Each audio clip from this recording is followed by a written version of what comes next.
In 2021, Parliament discovered that a scientist in Canada's highest security lab had shipped live Ebola to the Wuhan Institute of Virology and collaborated with the Chinese military on bioweapons research. Kind of a big deal, right? Do we have anything like that? Uh-huh.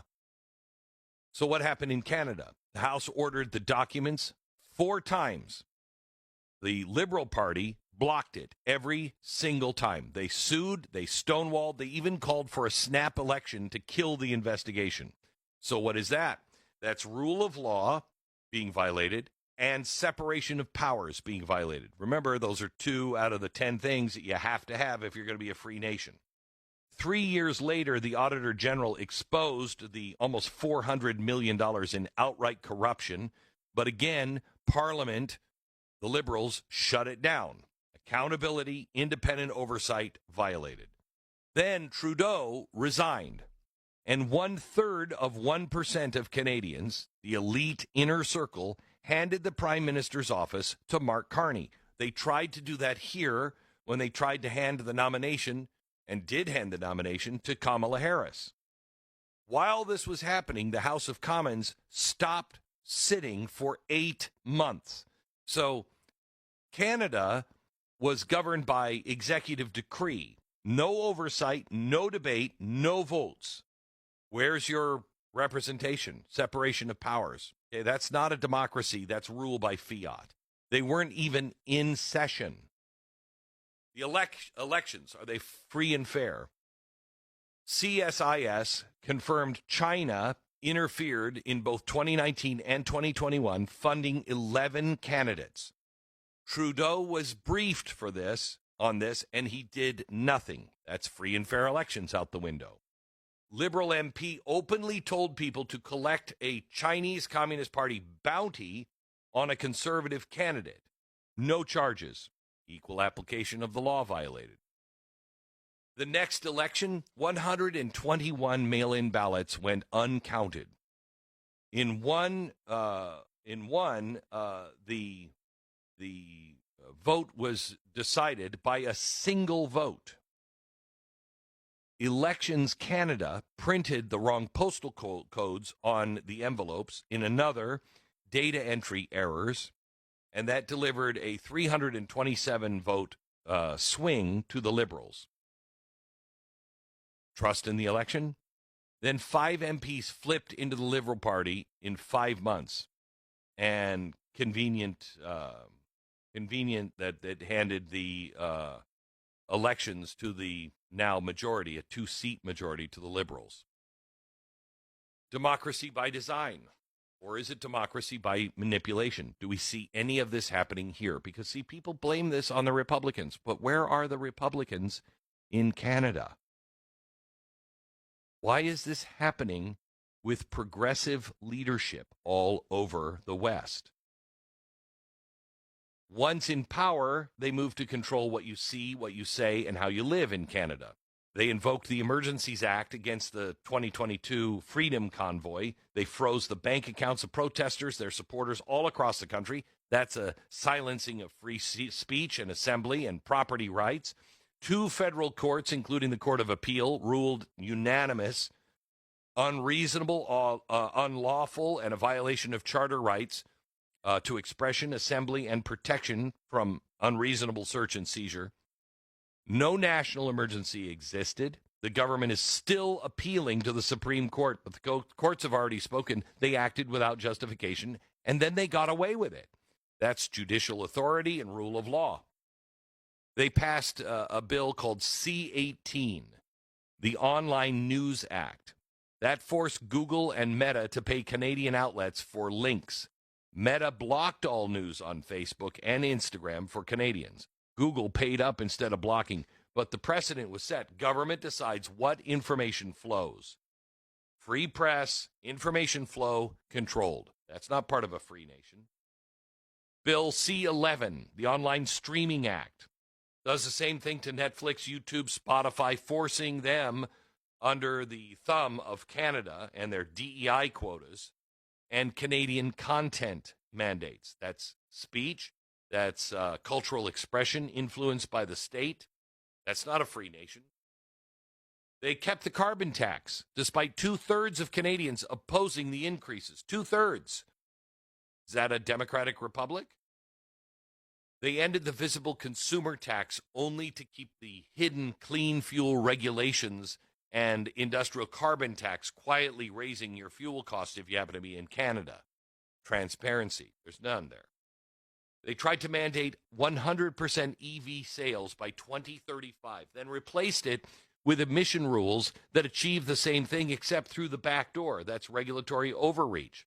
Property rights, optional.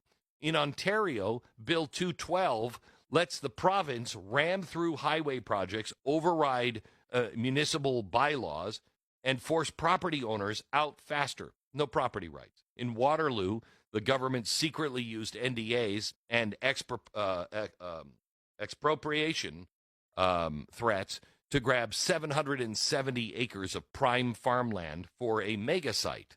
Maybe AI data center, don't know. Farmers found out only after the fact. Where's your property rights? New Brunswick. A judge reduced a convicted man's sentence specifically so he wouldn't be deported because his skills mattered more than enforcing the law. Where's equal justice? In Toronto, City Council voted to open government-run grocery stores that waive their own taxes to undercut private business. Fair market violation. In rural New Brunswick, they saw forced municipal mergers and tax hikes of 50 and 60% on homeowners. British Columbia moving now from rural property rights into permission-based system, applying to the government for everything from selling eggs to, giving writing lessons, or face a $50,000 a day fine. Economic freedom, gone. Guns, they banned 2,500 assault-style firearms called the buyback voluntary, and then warned that keeping your legally purchased property after the deadline means jail. Is there any property rights? Then there's the darkest chapter, MAID, medical assistance in dying, legalized in 2016 for those with reasonably foreseeable deaths.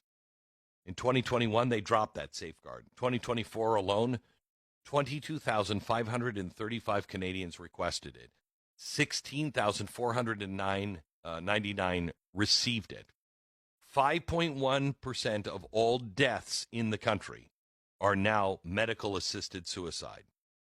From 2016 to 2024, over 76,000 killed by their own government's health care. It's now the fourth leading cause of death in adults. They have killed more people medically than they have euthanized pets in Canada. Meanwhile, socialized medicine, patients are averaging 28 weeks for treatment, 3 times longer than in 1993. Some doctors are offering MAID for back pain, curable conditions, mental health. When the state controls your health care and offers death as a solution to its own failures, you're no longer a citizen. You're a cost center. And now they want more. The Combating Hate Bill, C9, moving through Parliament up in Canada. New criminal offenses for hate. Codified definition that would criminalize religious belief. Peaceful protest. Dissent. There's no freedom of speech there. Former Google executive pitched a $500,000 exit tax on educated Canadians. If you dare to leave, they're going to charge you $500,000. So I mean, isn't that a Berlin Wall of sorts? You owe the state for the privilege of being born there. Stay and serve, or pay to escape. Oh my gosh, that's not a democracy. It's not. Democracy is not when Parliament sidelined for 8 months. Democracy is not when foreign interference is ignored and elections are gamed. Democracy is not when, the courts rule the government broke the law and then nothing changes. Democracy is not when the state controls your speech, your property, your health care, your energy, your news, your guns. and then offers you assisted suicide because the wait times for their medicine is too long. Canada has become something else. It's a managed oligarchy with democratic trappings. The forms remain, the elections, the parliament building, the maple leaf flag, but the substance of what Canada has always been is gone. Power is consolidated now. Dissent is managed. The individual exists to serve the state and not the other way around. Look how far Canada has fallen. Now recognize, America, this is your future. We are already letting unelected bureaucrats and activists and judges rewrite the rules. If we allow and tolerate foreign interference and media capture, if we accept that the government can freeze your bank account for protesting, seize your farm for progress, if we trade liberty for equity, safety, and Canadian content, we're going to wake up in the morning in exactly the same place.